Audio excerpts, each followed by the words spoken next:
Greetings and welcome to Edgy Ideas, the podcast that explores what it means to live the good life and create the good society in our disruptive age. My name is Simon Western, and I will be talking to invited guests about diverse topics, exploring social conscious and unconscious dynamics and desires.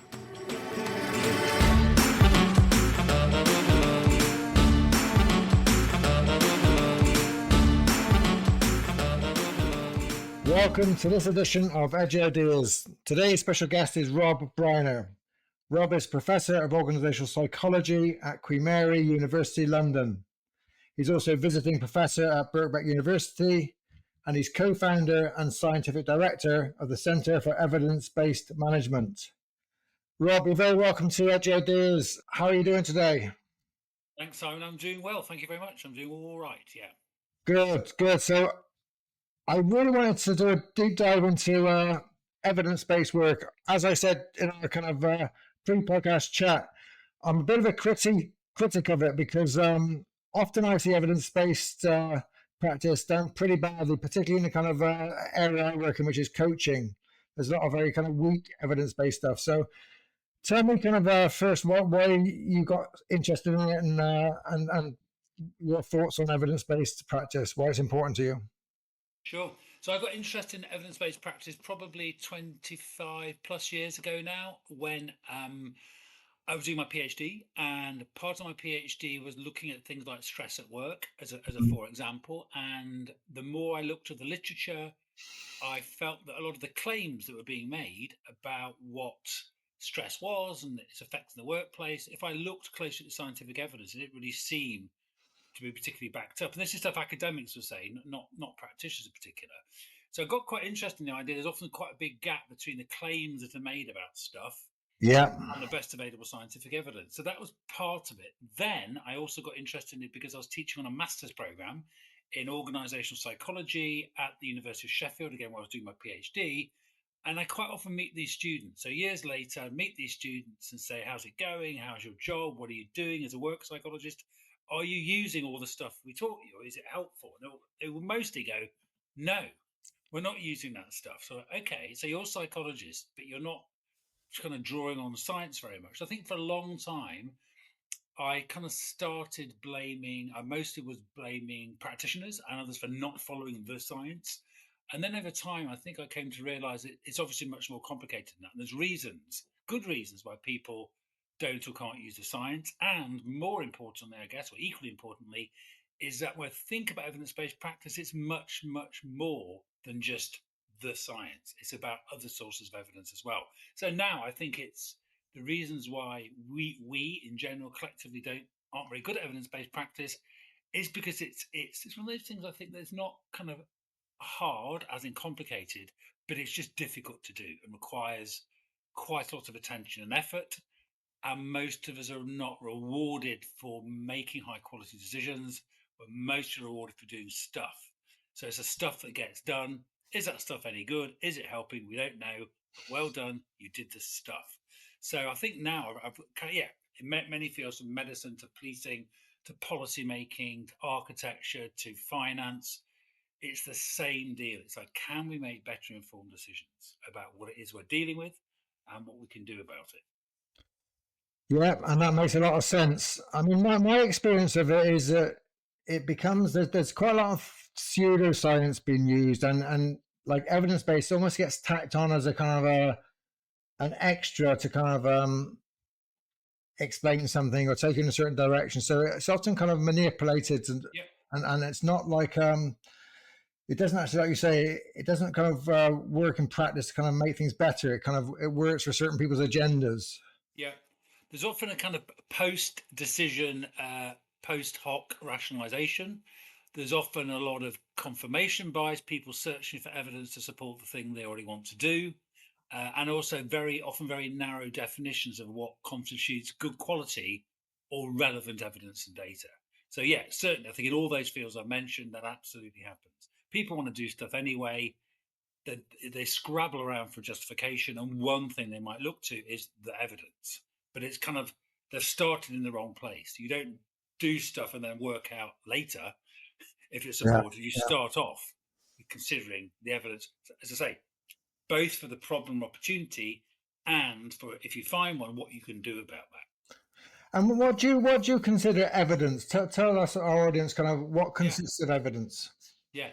So a traditional definition or traditionalist definition going back to medicine over 30 years ago of evidence-based practice would include at least 3 or 4 sources of evidence. One is stakeholder perspectives. So in the case of medicine, that would be obviously very much be the patient and the family. In the case of evidence-based management, that will be the employees and senior management. In the case of policymakers, that might be the government and the citizens. So the stakeholders are who has invested interest in it. What are their views and opinions? That's the first source. The second source is the practitioner's own expertise. So what do you bring as someone who works in this field based on your history and your experience? So what can you draw on there? The third source is if you like, data from the context organization. So again, in the case of a patient, it might be something like diagnostic tests, what's Mhm. going on with them internally or however you measure it. In the case of management, it might be data from the organization.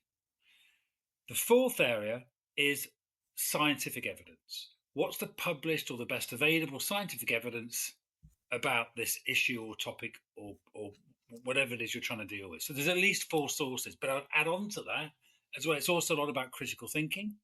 Yeah. It's also about having theory and kind of models of how things work, because often the evidence doesn't tell you very, very well. Sometimes it does, sometimes it doesn't.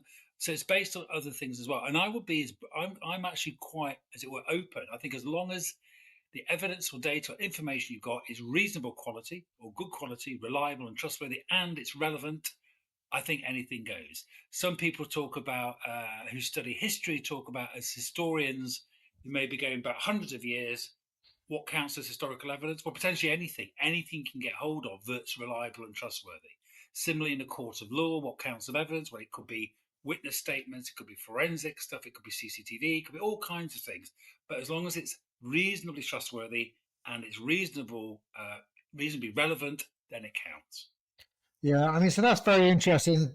Already, we're in a much kind of richer mix, and from what I usually see. I mean, what I usually see is kind of a reductionist approach where we're only talking about kind of replicable studies or science, and they're usually kind of not done very well, and they need to kind of produce some kind of measurement. All the kind of other opinions, the expertise, the kind of subjective kind of knowledge is kind of left out, but you include that as evidence.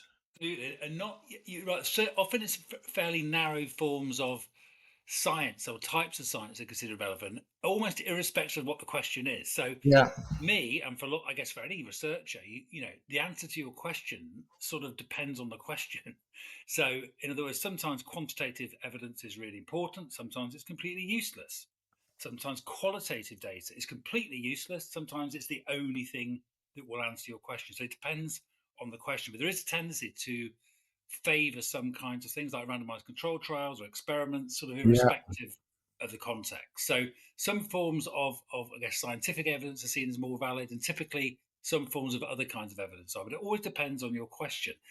And the other reason for getting these other sources of evidence, one reason is it's partly as a triangulation thing, yeah, but it's also partly to contextualize. So let's say you have a randomized control trial of of some kind of intervention in some sort of context which is trying to improve children's reading ability. Fine, you've done hmm, this intervention. It's been done in 2 or 3 countries.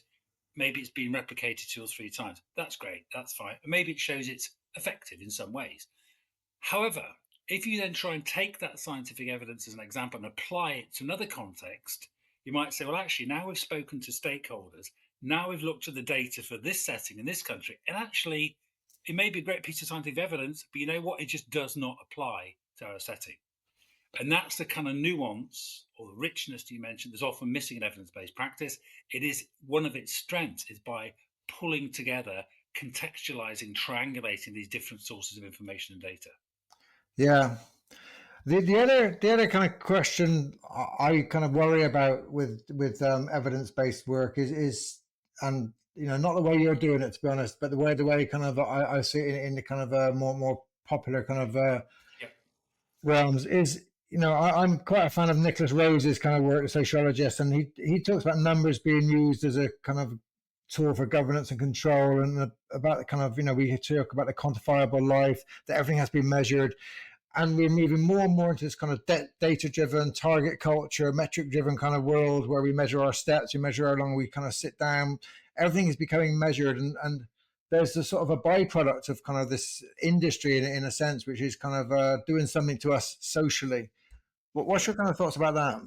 Yeah, I think there is, and I think it's easy to be fooled by numbers in all kinds of ways. And for me, crucially, it depends what you think those numbers are telling you. What do they mean? So there's a whole issues like reliability and validity of measurement, but also is it helping answer your question or understand an issue or understand a problem? Yes, sometimes it is, but you need a lot of other kinds of data and information and evidence and theory and insight and imagination and creativity and Yeah, lots of other things to make sense of. Okay, we've got a load of numbers, so what? And the same applies in, say, businesses with where you might have key performance indicators for a business unit or for employees. You can collect all the numbers you like. Very often it turns out they're a bit useless. They're useless because they're not very accurate measures of things you want and to measure. And even if they are, it may be they're unrelated to how well the organization is performing. So everyone pats themselves on the back for having collected all this KPI data, all these numbers, but in the end, they're next to useless. They're not really telling anything important or useful. And there is that issue that somehow there's something quite beguiling and compelling about numbers that people tend to assume they're sort of intrinsically meaningful. And of course, they're not. You yeah. need to think about it and use other sources of information as well. And I worked in the health sector. I was a general nurse and a psychiatric nurse and a family therapist. I spent my formative years in that sector. And when Yeah. evidence-based nursing came kind of big, I think it's the 80s, it started being talked Yes. about. Yeah. And it was good, like, we were starting to kind of really think about how infection control, and, I could see some real positives from it. And then it kind of got kind of went a bit crazy because you've got all this target culture then. So it was like waiting lists in the A&E department was 4 hours, and hospitals would kind of be driven to hit these targets and these numbers. And this was supposed to be good because people weren't waiting so long. But what was actually happening was kind of corridors were filling up with trolleys with people kind of being moved out of A&E after four Yeah. hours, 4 hours, 2 minutes. They kind of got shipped out and we're put on a trolley for 8 hours. So it's kind of how this kind of measurement kind of culture, on the one hand, is really, really important. You want your best healthcare, you want kind of evidence-based practice. On the other hand, it's kind of making sure that it doesn't kind of distort kind of good, humane kind of nursing and healthcare. Yeah. I mean, in many, I guess, areas of human activity, it just can create very perverse incentives where people try and hit the number and actually lose interest in what the number means and if it's actually helping anyone, including their patients or clients or society. But they kind of hit the number. Another kind of common classic example is from call centers or contact centers where the employee's performance may be measured in terms of how quickly they get through calls. Because what happens and incentivizes them to drop calls, to Yeah, not finish the yeah, call yeah. because they're getting measured on that, right? Fine, I will do that. And similarly, say in academia, you might get performance measured by how many papers you publish or what kind of paper. So you just follow that. Now, is that helping your field? Is it advancing human knowledge? Completely different question. You have Yeah, created this research. yeah. Has it helped anyone, anything in any way? Who knows? But we hit our target. So there's a real perverse thing going on sometimes. It is. What's you kind of working on at the moment? What's your kind of research, or what areas are you working in at the moment, Rob? Well, I'm now really very much focused on actually evidence-based practice itself. So as the years have gone on, I actually kind of waxed and waned a bit, but I still remain very interested in it. Partly because it seems to me that in the fields I know a little bit about, it's sort of got a bit better, but not much for some of the Mm. reasons I'm talking about. So I'm quite interested in why although people claim to like evidence-based practice on the whole, apart from you, Simon, but no, lots of people don't. But what they tend to do is either not do it very well, um, or they sort of say they're doing it and they're not doing it. But also secretly, I think sometimes secret. I think people don't really like it. So there's Mm. something about it, and I think and that's part of why I still find it interesting and it can be quite a threat and a challenge to some forms of traditional authority and power. Yes. So there's a little bit sometimes the emperor's new clothes thing here that people looking at say something in a policy making context or a management context or psychiatric nursing concept. Everyone's going, wow, isn't this amazing? This new thing, isn't it wonderful? Isn't this person one? Isn't the thing? And you're kind of looking at the data, looking at some other piece of evidence, going, no, it is not wonderful. The Yeah. evidence has not got any clothes on, but it's quite threatening if people want to support certain kinds of ideas and practices and policies. So I'm still interested in that. I'm interested in how people can do it better. And one of my more recent things I'm working on now is trying to produce much more simpler guides and Hmm. ways of thinking about evidence-based practice that apply right across fields. So you mentioned about your background in medical related professions. I think when it first got going in medicine, it really put a lot of people off, possibly including you, because it's very much, okay, practitioners, here's some science, here's a nice guideline, just get on with it, mate. And Yeah. it's like, wait a minute, you have no idea what Yeah. my life's like, what my world's like, what my patients are like, what my setting is like. It's kind of useful, but there's a lot more to it than that. So I'm interested in how can you get more than that. It's often very technocratic, Hmm. and it's really kind of fooling people in some way. Sometimes with data and numbers and experiments and cool new things. And like, no, it isn't really about that either. And for me, my current analogy for this is it's a bit as though evidence-based practice in general has been a bit like a sort of cordon bleu cookery book, where to start doing it, you already have to know a hell of a lot in the way it's presented about Yes. Yeah. ingredients, cooking techniques, all kinds of stuff, equipment. And most of us couldn't even get started. I'm thinking it needs to be more like Jamie Oliver's 15-minute meals. Yes. That's Yeah. something doable and achievable from where you are now. Because in the end, for me, evidence-based practice is not about making perfect decisions.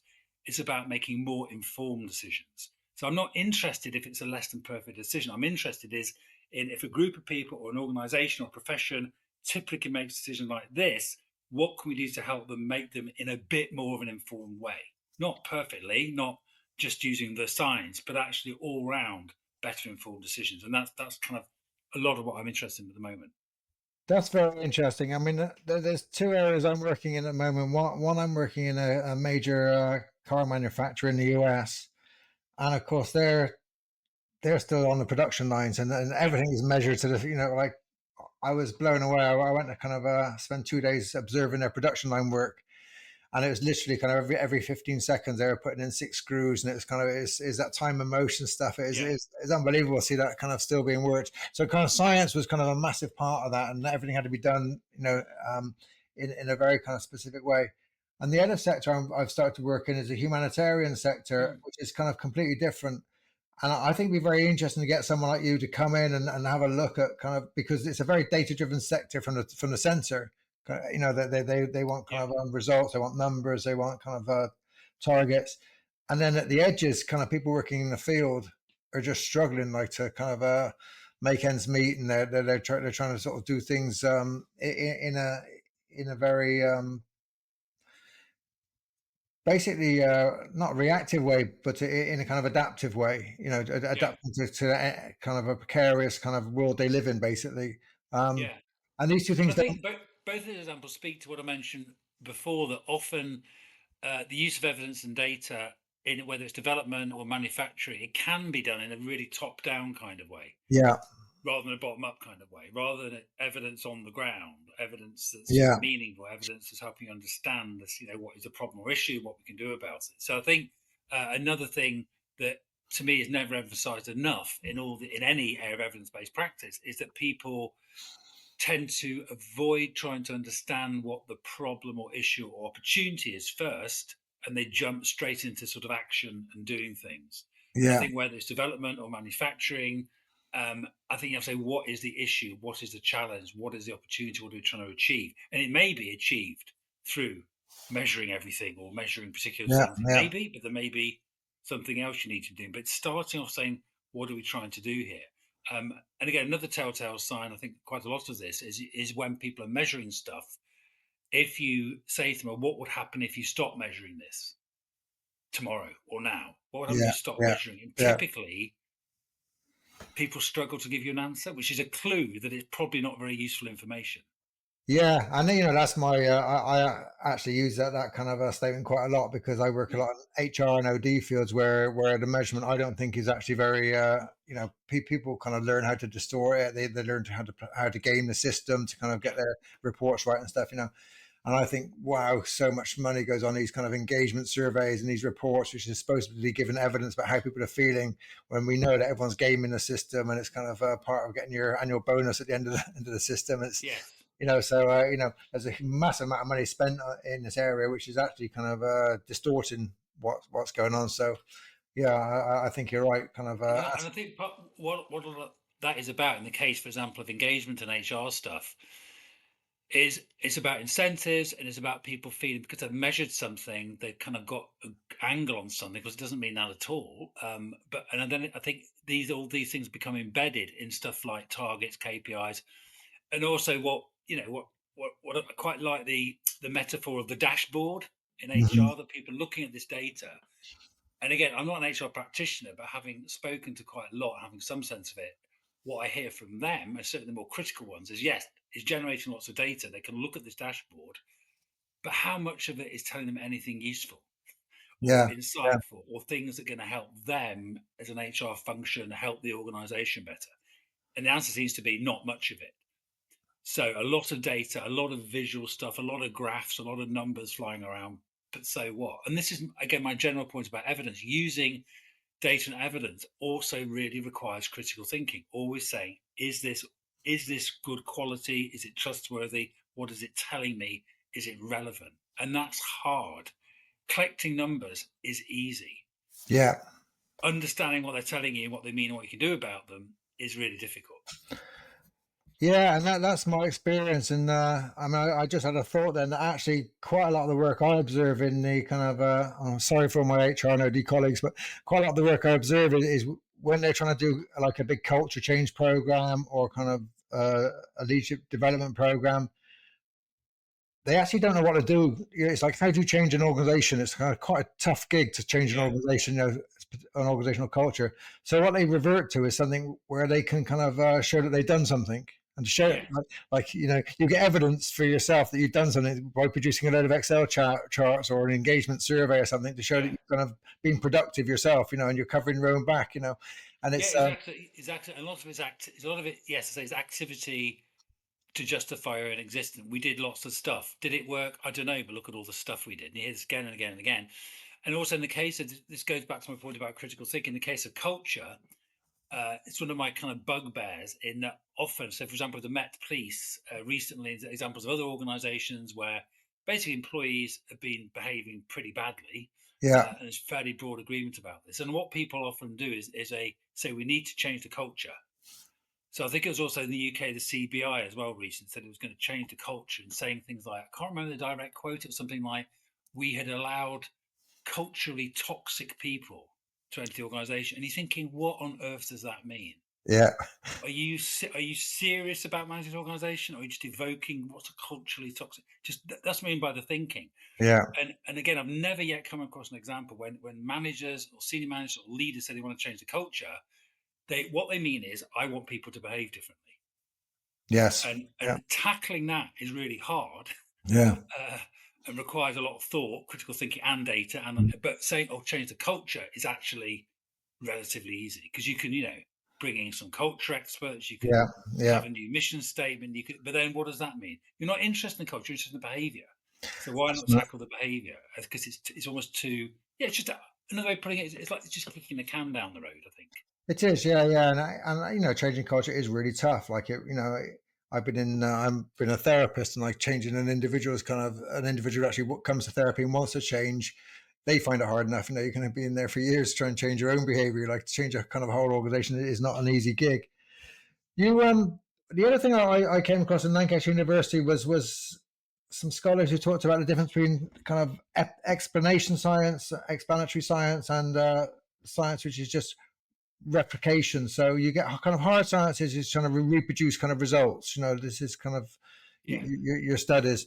Do you where does explanational science come into kind of the evidence-based work to try and sort of yeah. understand more? You talked quite a bit about that. How does it kind of fit into Well, the evidence-based it, piece? So obviously, from a scientific point of view, replication is very important. As indeed is replication is very important in any kinds of, when you think about reliability of any kinds of data. So even just an example like, okay, I wonder what time the number 33 bus goes down the end of our street. It's 3 o'clock. I'll walk down there and see if it comes. And if it comes, that's possibly when it comes. And if it doesn't, then that's not when it comes. Then you walk back home. Fine. That's a test of one. It doesn't tell you very much. And in relation to science as well, one study just doesn't tell you very much. And certainly in all the fields like management, HR, organizational psychology in general, there's a real issue with replication Yeah.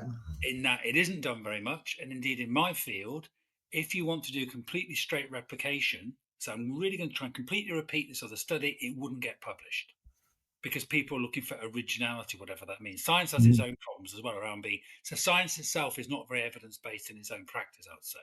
So replication is important. But at the same time, yes, you're right. You also need theory, you need explanation. So often things that pass for explanation, such as models, certainly Mhm. a lot of sort of quantitative research, not only quantitative, they're just sort of descriptions. They're not really kind of explanations. And again, I think it comes down to that process of things like imagination, creativity, and critical thinking Yeah. that will start to help you think through how can we've seen some data, we think we've seen things happening, but how can we understand and explain why that might be happening? And Yeah. that is a key part of, I think, any evidence-based practice. I mean, unless you've got absolutely brilliant data for the whole process, which is kind of unusual, there's always kind of gaps. So even if you look at, say, in the case of HR, the case of attrition, people are leaving, people are quitting, fine, they've got the data, fine, you can correlate it with something like their engagement score, which may or may not be linked. It still doesn't tell you about why. No. No. And that's where, again, this idea of critical thinking, I think comes in much more. But typically, you're right. I think there is this sort of distinguish between kind of the dust bowl empiricist, let's get every single piece of information and data we can, and eventually we'll just know everything, just keep collecting the data, versus, no, wait a minute, that doesn't help because you need theories, you need to think about why and how things are happening. And only then does the data you've got start to become useful and make sense. So there is this kind of quite a battle between this kind of empirical and rational, as it's sometimes called, epistemology as well.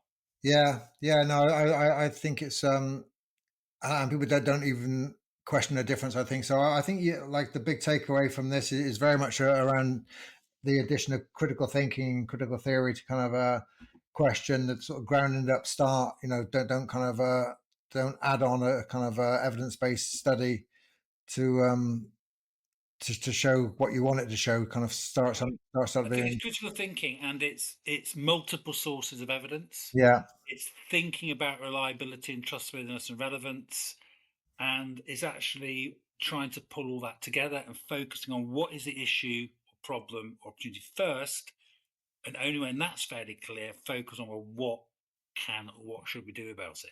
And wrapped around all of this, of course, is nuance. It's yes, it depends. Maybe, a lot of people find it depends a fairly unsatisfactory answer. I think it's in general. I think it's kind of the answer to most questions. yeah, It yeah, depends. yeah, Do you want a pizza? It depends. Who's making the pizza? What kind of pizza? What kind of mood am I in? Who am I going to eat the pizza? yeah, yeah, yeah. Other things maybe you just go yes or no to straight away, but usually that nuance, that, yeah, it depends, is a very important part of it, I think. Do you have any kind of case studies come to mind, examples of evidence-based work which has really made a big difference? You can think of which kind of changed, really was a big game changer. Yeah. I don't, certainly not in the fields I work in, because I think the challenge is there's certainly, you could argue some quite high quality scientific evidence around. There's certainly in organizations sometimes some really good sort of people analytics and good data stuff. But what is often missing is pulling all those bits together. And I think to your question about something that really made a difference, I think it also might be quite in that particular setting it will make a difference. So back to Yeah, your point about yeah, what counts as evidence and data, often a kind of case study would not be seen as very strong evidence of the efficacy of evidence-based practice. But I would say certainly in organizational context, it probably is always a case than is always depending on the organisation, because they're having to pull these threads together. Mm-hmm. So I don't have a good example, though I've often been asked that question, because you have to really get in on the ground and look at what people were doing with a particular issue in a particular context in a particular organisation. Sure. Local and specific always, yeah.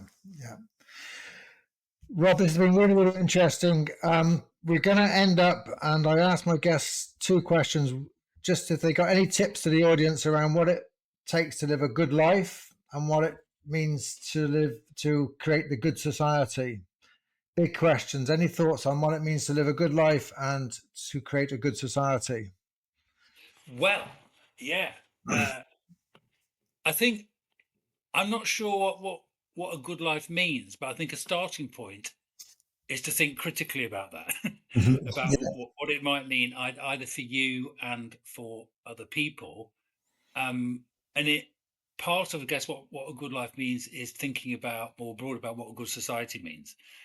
And for me, I think partly based on my own political views, but also things I understand about inequality and stuff like that, it seems to me a good society, cornerstone of it is to think about inequality or equality in all its meanings. I know it's a confusing term in some ways, but it seems to me, certainly, for example, in the UK and lots of other countries I have some awareness of, inequality kind of was getting better, and now it feels like it's getting worse again. And there's reasons for that, and they're slightly disturbing reasons. But I think fundamentally, it's of course much more than about being nice to people. I think it's really thinking about the power and resources that people have, and accepting there are going to be variations, of course. A centrist dad coming out here, there are going to be variations, of course, in how much people have, but the idea that it should be so big is definitely the opposite, I think, of a society. Yeah. Rob, thank you very much for your thoughts. It's been really, really interesting. You've convinced me that there's a place for evidence-based work. I'm going to invite you to work with us in the humanitarian sector. I think it'd be very interesting to have some discussions with you around work. So go well. Thank you again. Thank you so much. Bye.